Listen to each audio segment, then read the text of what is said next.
kita bisa bisa memperoleh data hasil uji, yang data hasil uji ini nanti bisa kita manfaatkan untuk menghitung kandungan energi dari bahan bakar ya. Nah, kita lihat uji yang pertama yaitu uji proximat ya. Jadi uji proximat itu ada data kandungan air, data fixed karbon, kemudian data volatil, yang terakhir itu adalah data es. Di uji kandungan air itu ada apa saja yang menjadi perhitungan. Yang jelas ini adalah massa bahan bakar itu dibandingkan begitu.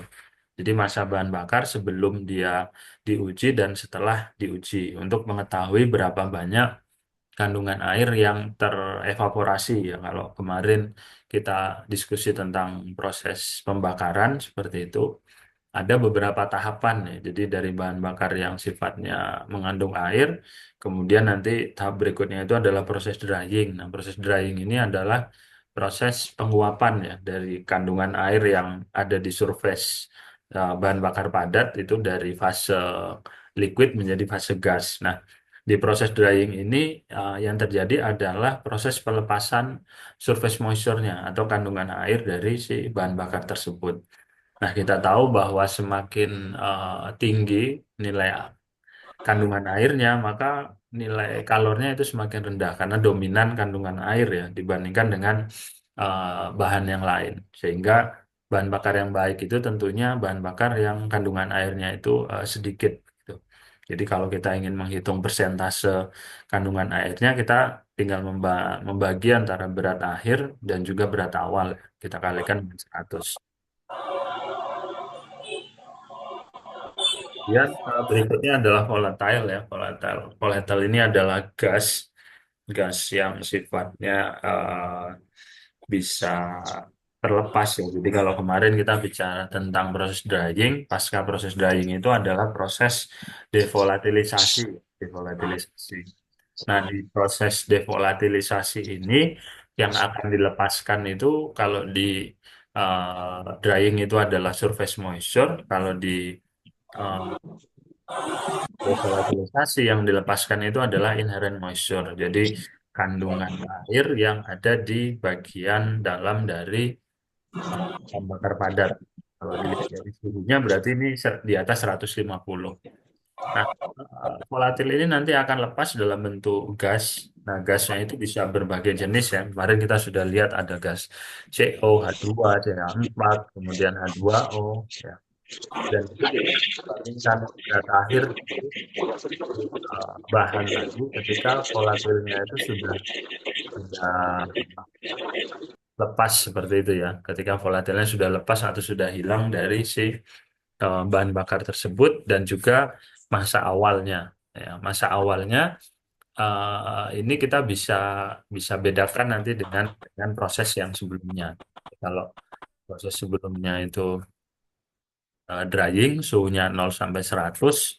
Kemudian devolatilisasi atau untuk memperoleh data volatil ini kita mengujinya di atas 150 derajat begitu. Nah, kemudian yang terakhir ini adalah es volatil ya, volatil. Kemudian di sini dikatakan bahwa ketika kadar volatilnya rendah, maka kualitas dari batu baranya itu baik. Karena sekali lagi proses pembakaran ini kan yang paling kita harapkan adalah proses pembakaran dari unsur karbonnya, ya, di unsur karbon. Jadi ketika kandungan moisturnya rendah, kemudian kandungan volatilnya juga rendah, maka kualitas dari batu baranya itu akan semakin baik. Kalau yang diharapkan dari produk pembakarannya itu adalah produk gas seperti itu, maka bisa jadi kita mencari bahan yang kandungan volatilnya itu tinggi begitu. Namun karena target dari pembakaran batu bara ini adalah bukan gasnya, tapi adalah panasnya, tentu panas yang tertinggi adalah dihasilkan dari proses pembakaran bahan bakar padatnya, terutama untuk unsur karbon seperti itu. Kemudian ini adalah kandungan abu. Jadi kandungan abu ini dibagi antara abu yang tersisa, ya, abu yang tersisa dan juga massa dari bahan bakar yang diuji seperti itu. Nah, sudah pasti bahwa bahan yang memiliki kandungan abu yang rendah maka kualitasnya akan lebih baik ya.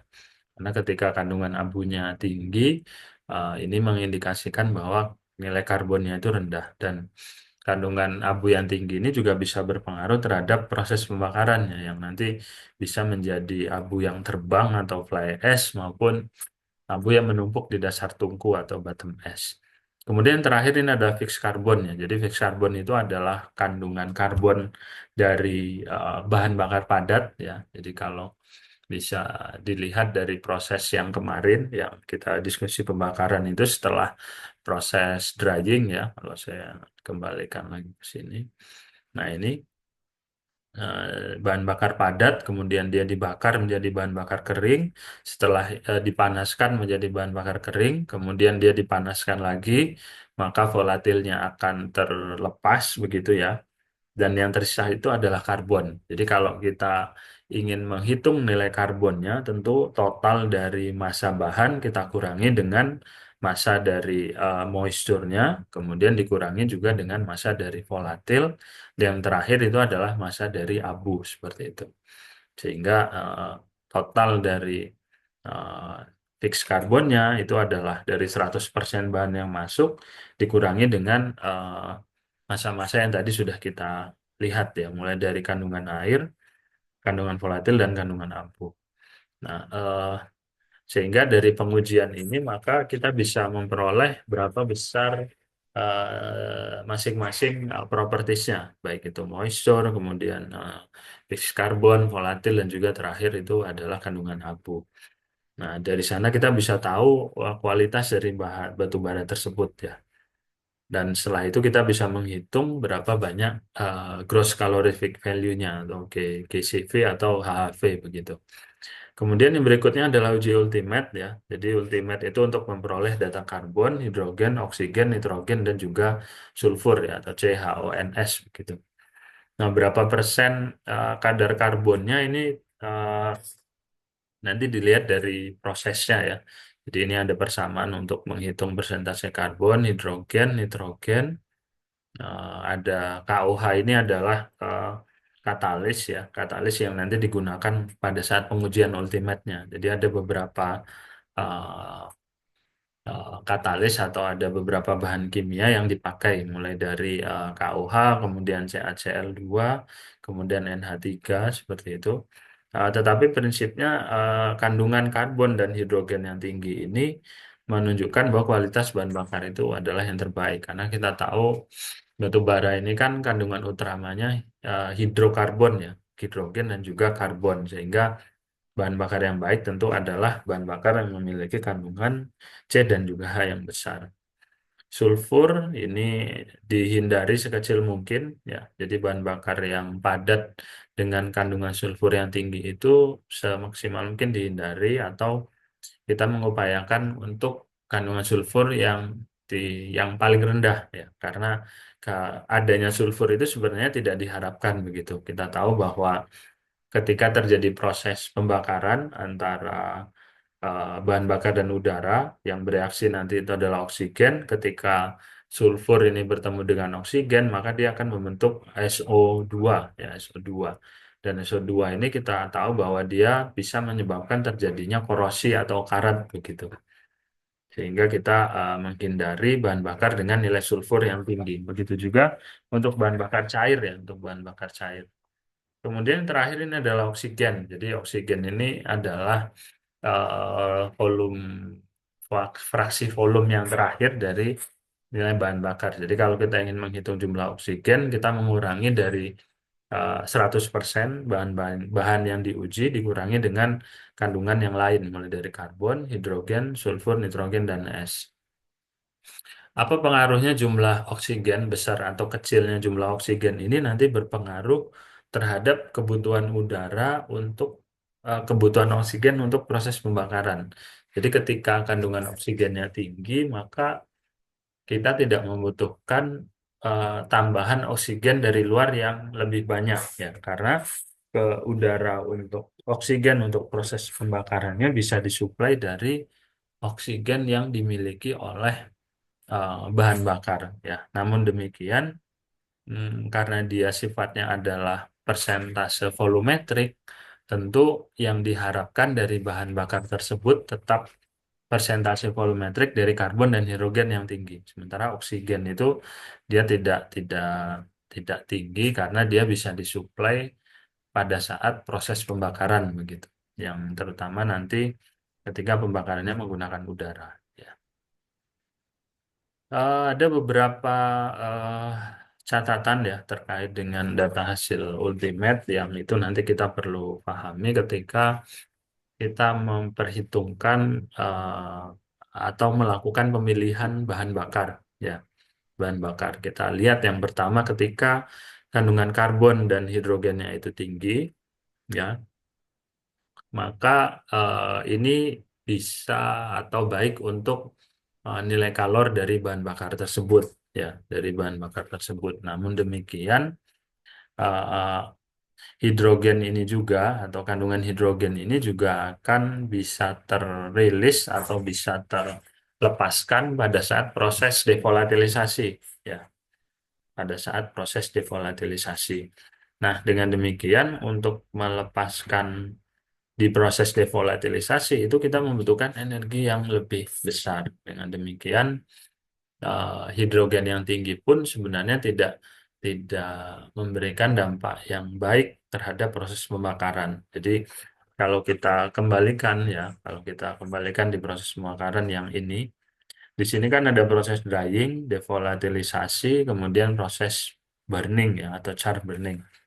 Eh, ada dua reaksi sebenarnya yang ada di sini yang utama yaitu reaksi eh, yang membutuhkan panas atau kita sebut dengan reaksi endotermal dan ada juga reaksi yang melepaskan panas atau eksotermal.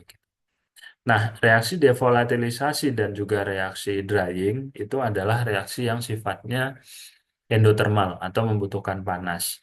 Nah, dari mana panas reaksi devolatilisasi dan drying ini diperoleh? Itu dari proses pembakaran seperti itu, dari proses char burning. Nah, kalau tadi dibahas bahwa hidrogen tinggi itu bisa berpengaruh terhadap proses devolatilisasi, artinya proses yang membutuhkan panas tadi itu butuh jumlah panas yang lebih besar. Dengan demikian, energi panas yang dihasilkan oleh proses pembakaran ini banyak diambil oleh proses yang sifatnya endotermal tadi. Jadi kalau kita bicara total 100% panas yang dihasilkan oleh pembakaran arang ini nanti justru terkonsumsi untuk prosesnya sendiri seperti itu. Tidak dikonsumsi pada saat proses pembentukan uap di boilernya. Ya, jadi proses devolatilisasi dan drying itu justru mengkonsumsi panas yang dihasilkan oleh proses pembakarannya. Ya, ya padahal proses pembakaran karbon ini atau char burning ini dibutuhkan pada saat proses pembentukan uap yang yang yang mana di pembentukan uap itu butuh kalor laten dan juga kalor sensibel yang itu juga disuplai dari proses pembakaran karbon. Nah, jadi kalau tadi kandungan hidrogennya tinggi, maka dia akan meningkatkan kebutuhan energi untuk proses devolatilisasi seperti itu ya yang pada akhirnya dia akan mengurangi kalor yang dilepaskan untuk proses pembentukan uap ya. Kemudian nitrogen ya nitrogen ini sebenarnya sifatnya dia tidak bereaksi begitu ya tidak bereaksi namun pada suhu yang tinggi di atas 1200 derajat Celcius nitrogen itu bisa bereaksi dengan oksigen atau yang kita kenal dengan emisi NOx ya atau yang disebut dengan thermal NOx.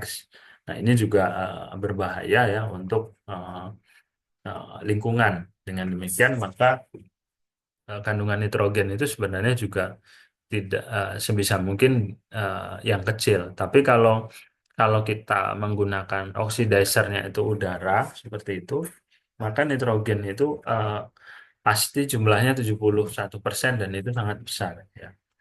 Nah, proses pembakaran yang melibatkan nitrogen, justru nitrogen itu sifatnya eh, adalah adalah sebagai pendingin begitu. Jadi kalau ada proses pembakaran, kemudian ada nitrogen, adanya nitrogen itu justru nanti bisa menurunkan suhu pembakaran.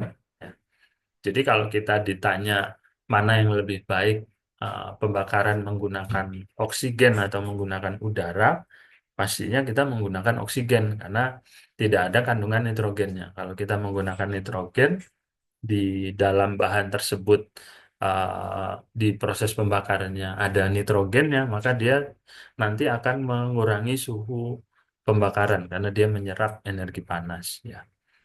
Jadi kalau teman-teman tahu di nitrogen ini kan juga banyak dipakai untuk proses dicairkan begitu ya, liquid nitrogen. Biasanya dipakai untuk pembekuan atau frozen begitu ya.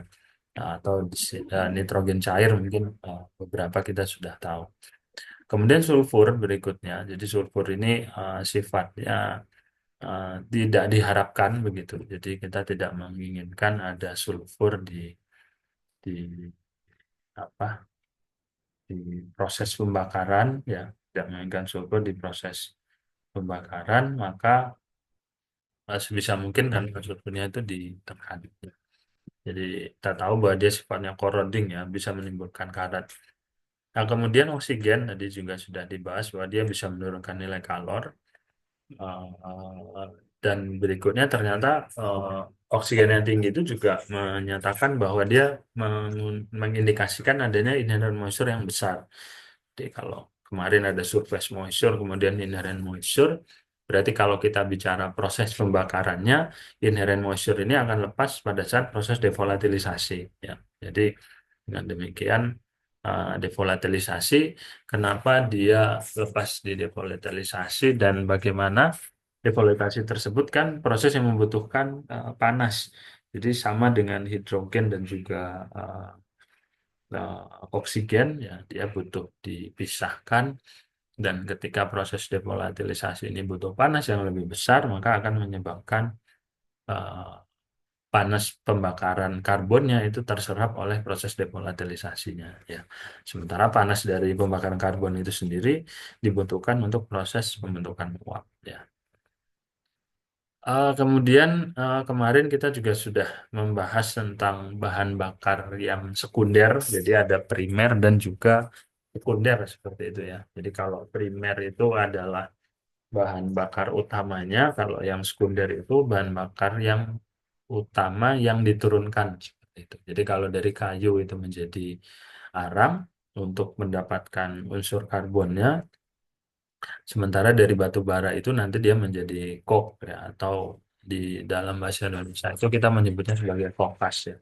Jadi coke atau kokas ini sebenarnya adalah batu bara yang sudah dikarbonisasi ya. Jadi karbonisasi itu proses untuk melepaskan surface dan juga inherent moisture.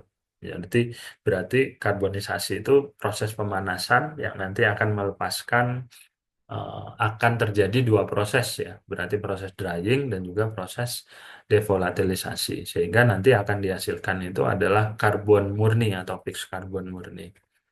Ada beberapa variasi suhu untuk karbonisasi, yaitu suhu 500 sampai 700 dan eh, bisa sampai ke 900 atau 1200, 1100 begitu. Jadi yang pertama ini adalah temperatur rendah, yang kedua ini adalah temperatur yang tinggi. Apa pengaruhnya ketika kita berbicara tentang suhu yang rendah dan tinggi ini? Tentu dari nilai heating value ya, berpengaruh terhadap nilai heating value. Jadi kita bisa lihat kalau dibandingkan antara yang low dan high itu eh, eh,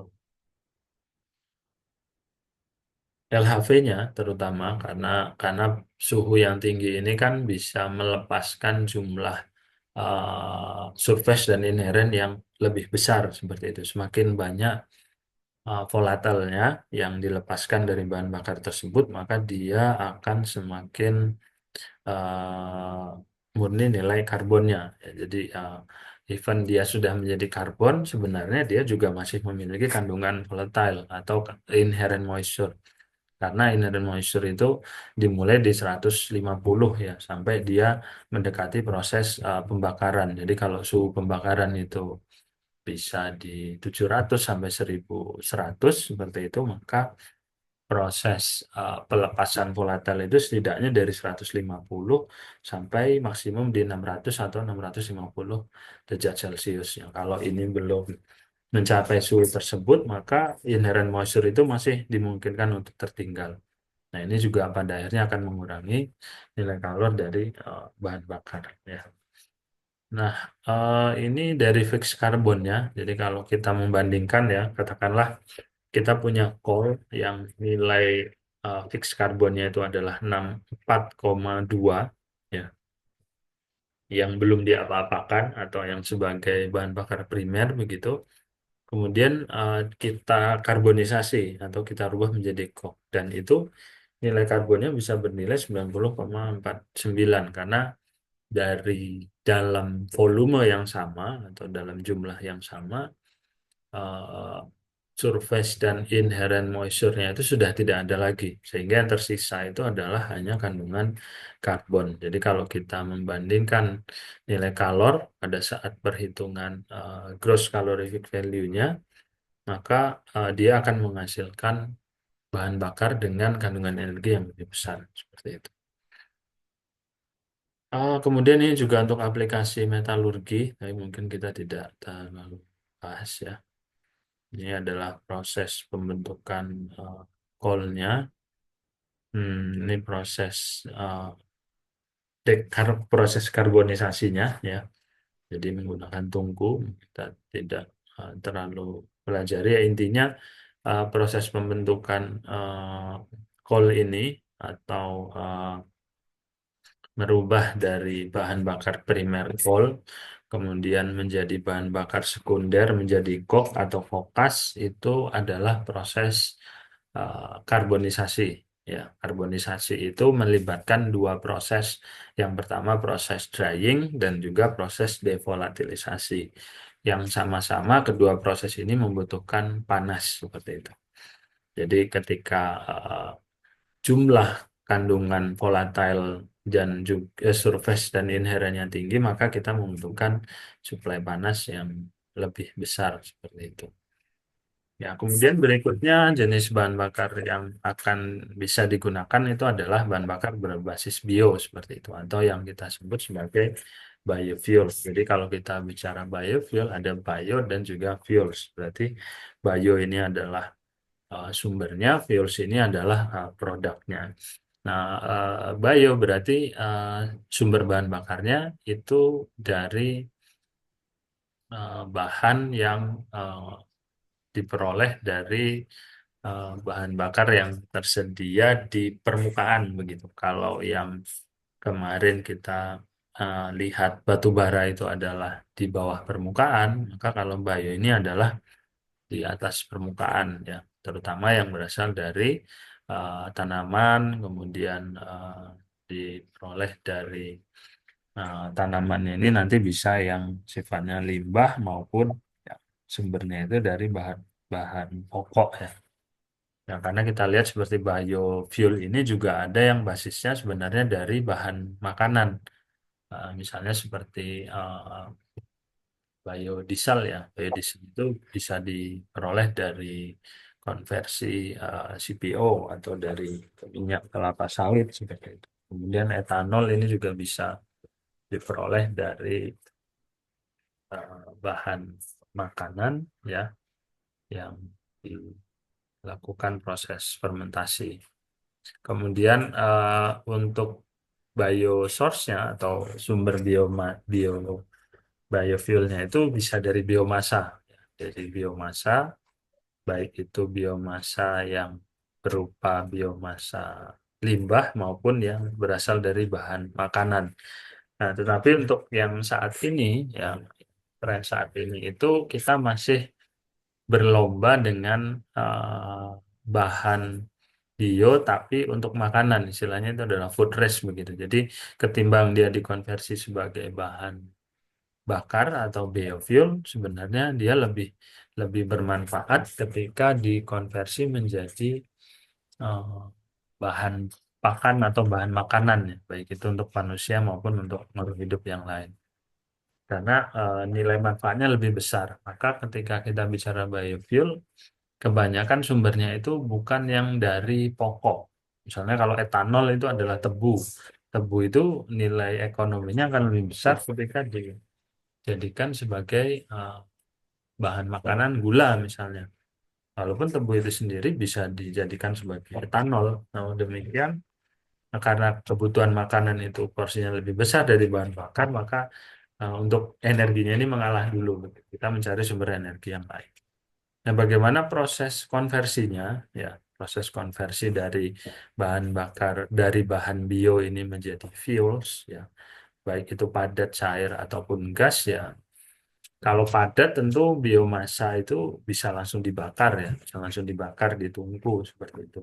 Tapi kalau kita harus merubah dari bahan bakar bio untuk menjadi bahan bakar cair, maka kita bisa menggunakan beberapa proses ya, baik itu dari proses fermentasi ya yang paling sederhana, rutenya dari bahan bakar padat ke bahan baku padat difermentasi, kemudian dia menghasilkan bahan bakar cair ya. Atau dari bahan bakar padat dirubah menjadi gas, kemudian gasnya itu dirubah menjadi bahan bakar cair. Itu juga bisa dilakukan ya. Kemudian dari bahan bakar padat, kemudian diekstrak ya kandungan gulanya, kemudian dari bahan bakar gulanya ini dirubah menjadi bahan bakar cair, misalnya etanol. Atau dari bahan bakar padat, bahan baku padat seperti kelapa sawit begitu, yang diekstrak minyaknya, kemudian dari minyaknya ini nanti dipanaskan ya, kemudian dicampur dengan katalis, maka dia bisa berubah menjadi biodiesel seperti itu. Nah, ketika dia sudah diperoleh, maka bisa digunakan untuk aplikasi yang sama dengan fossil fuel ya. Ya, baik itu untuk kendaraan, kemudian untuk pembangkitan energi ya. Jadi kalau kita bicara renewable dan non renewable, maka biofuel ini masuk ke dalam kelompok yang Sip. terbarukan atau renewable seperti itu. Nah, ini sumbernya ya. Jadi dari biomasa, kalau kita bicara bahan bakar padat, maka sumbernya ini adalah biomasa. Biomasa ini bisa dari limbah ya, dan dari bahan padat. Setelah itu juga biodiesel, yang ini turunan ya dari biomasa yang dikonversi menjadi bahan bakar cair. Kemudian juga dari biomasa yang dikonversi menjadi bahan bakar gas ya, melalui proses metanasi ya, proses metanasi atau yang eh, biasanya kita gunakan pada saat produksi biogas ya. Nah, kalau dia padat tentu bisa langsung dibakar ya. Kalau dia cair juga bisa digunakan eh, untuk pembakaran, tapi kalau kita bicara kandungan energi tentu yang besar itu adalah gasnya. Ya, namun untuk memproduksi biogas itu sendiri juga kita membutuhkan waktu. Ya, ada proses, misalnya seperti proses pembentukan biogas, maka dia baru bisa digunakan ketika sudah di, ditaruh ya di dalam ruang tertutup seperti itu, yang dia an- anaerob ya, itu setidaknya 30 sampai 40 hari. Sementara kalau dia bahan bakar padat, ketika kita peroleh itu bisa langsung digunakan begitu. Ya, namun masing-masing punya kandungan kalori yang berbeda. Nah, ini kalau dilihat dari proses anaerob ya atau proses pembentukan biogas tanpa adanya udara ya, maka contohnya ya kalau kita lihat sluri itu adalah bahan utamanya, dan bahan utama ini bisa dari apa saja ya, bisa dari apa saja. Eh, Misalnya dia berasal dari kotoran kotoran hewan seperti itu, kemudian yang dicampur dengan biomasa. Jadi untuk proses metanasi ini eh, kita tidak bisa murni dari biomasa padat saja, tetapi perlu ditambah menggunakan starter ya, starter. Starter ini fungsinya adalah untuk mempercepat proses pembentukan gas metannya ya. Nah, starter ini bisa bisa menggunakan bakteri atau juga bisa menggunakan starter yang alami. Kalau bakteri berarti kita menggunakan EM4. Ya, kalau dia yang alami kita menggunakan kotoran hewan begitu. Jadi kita bisa menggabungkan antara limbah kotoran hewan dan biomasa. Nah, biomasanya ini juga harus dihaluskan terlebih dahulu supaya dia bisa cepat untuk membentuk gas ya. Yang nanti diproses di dalam wadah yang kita sebut dengan digester atau biodigester. Dan dia menghasilkan gas dan bisa langsung digunakan. Ya ini sumber bahan bakar padatnya. Hmm. Kemudian ini adalah bahan bakar cair, ini dari petroleum ya. Kalau petroleum ini berasal dari fossil fuel dan ini adalah proses produksinya ya. Nah, apa yang membedakan kualitas dari bahan bakar ya? Itu adalah pada saat proses penyulingannya ya, proses penyulingannya. Nah, kita tahu bahwa proses penyulingan ya itu eh, sama dengan destilasi, sama dengan destilasi. Nah, destilasi itu yang mempengaruhi adalah perbedaan suhu. Jadi kalau kita melihat di sini pada tekanan yang sama ya, tetapi suhu pemanasannya yang berbeda, itu akan menghasilkan bahan bakar dengan kualitas yang juga berbeda seperti itu. Jadi kalau kita lihat di suhu 150 ya, itu kita bisa menghasilkan gasolin yang atau setara dengan bensin, tapi pada suhu yang ada di bawahnya ya, itu yang suhunya lebih besar, maka kualitas bahan bakarnya itu lebih rendah ya, lebih rendah. Jadi kalau katakanlah kita punya suhu 400 misalnya ya dari uap panas dari proses pemanasan crude oilnya, kemudian kita punya suhu selisihnya itu hanya 30 ya, atau proses pendinginannya itu hanya di suhu 370, maka yang kita hasilkan itu yang paling rendah ya, ini adalah pelumas.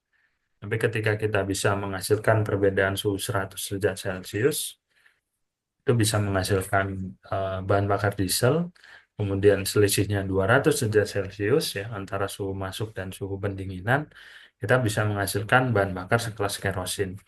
Dan naik lagi ya dengan selisih sekitar 250 derajat Celcius, maka kita bisa menghasilkan gasolin.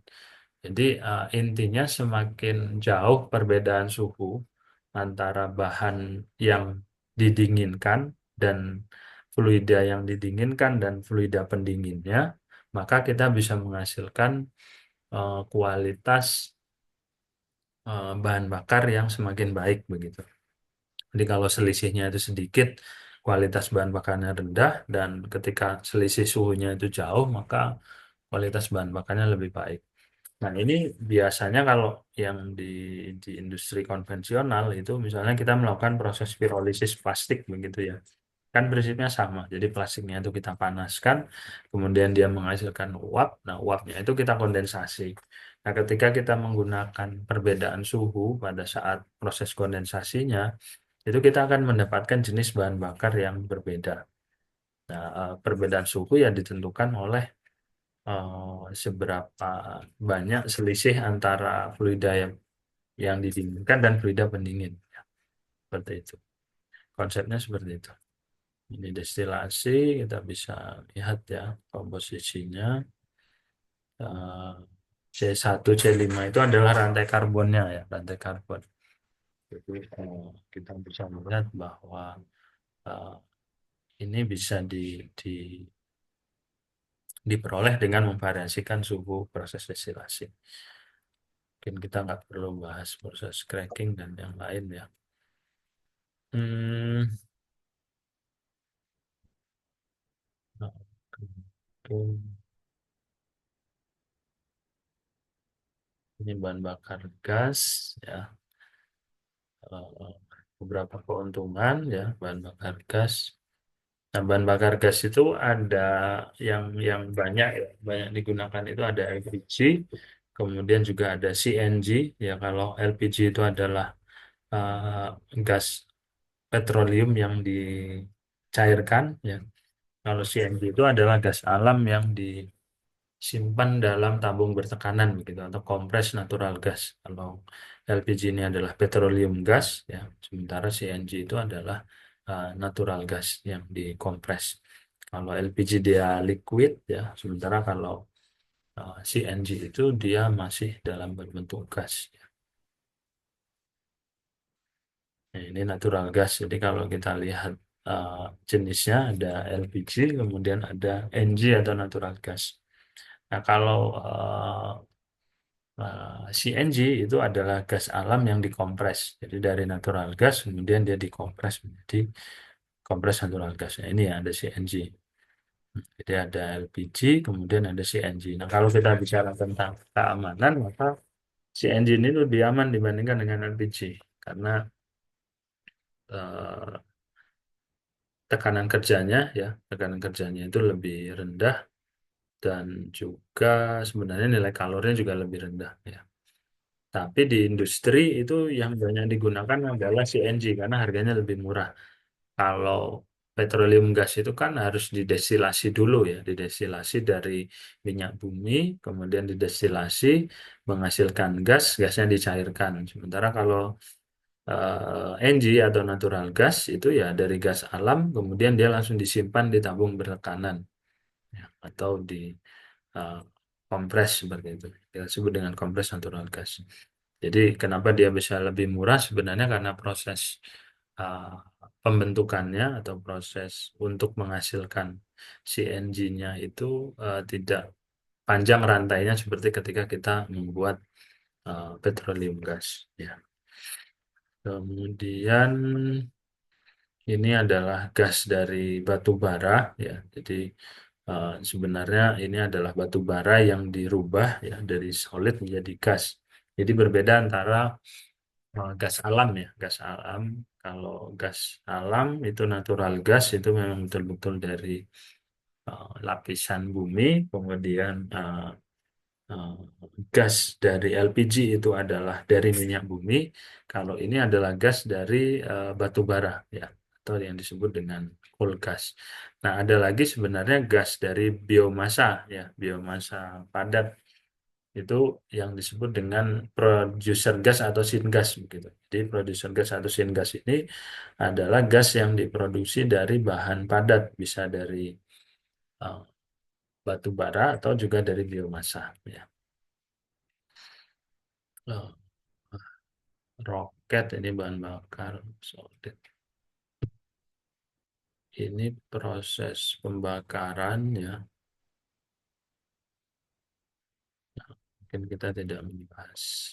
Ya, saya rasa itu teman-teman ya untuk yang kita bisa diskusikan hari ini terkait dengan uh, lanjutan di minggu sebelumnya tentang pembakaran ya. Mungkin uh, ada yang ingin didiskusikan atau ditanyakan silakan untuk Pak, saya mau perkuliahan nanya. kita hari ini. Ya, silakan Mas Ragil. Ah, saya mau nanya terkait kandungan di batu bara, Pak. Oke. Khususnya volatimeter. Buat kita nemuin persentase dari zat volatimeter itu dalam batu bara itu, kita Hmm. harus manasin dia tuh di suhu spesifiknya berapa ya, Pak? Oh ya, baik kalau eh, tadi saya sudah singgung bahwa proses devolatilisasi itu dimulai dari 150, berarti minimum untuk memperoleh kandungan volatil atau inherent moisture itu mulai di 150. Tapi kalau kita bicara range ya, range itu antara 150 sampai maksimum itu di 700. Karena ketika sudah masuk di 800 sampai 1200 itu biasanya suhu untuk proses pembakaran. Jadi kalau kita bicara bagaimana melepas kandungan volatil yang banyak, berarti kita harus melakukan pemanasan dengan suhu yang lebih besar. Jadi kalau dilihat dari kualitas bahan bahan bakar padatnya yang baik itu adalah yang volatilnya rendah. Supaya volatilnya rendah, berarti kita harus memanaskan dia dengan suhu yang lebih besar begitu. Ya. Baik Pak, terima kasih. Ya, terima kasih Mas Ageng. Dari yang lain silakan ada pertanyaan.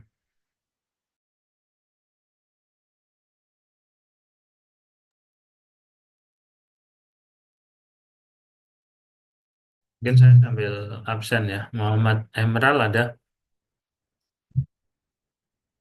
Emerald Hadir Pak. hadir ya. Hadir Iqbal, Pak. Iqbal, Hadir Pak, Iqbal hadir. Muhammad Farihid, Hadir Pak. Nailul, Maaf, absen.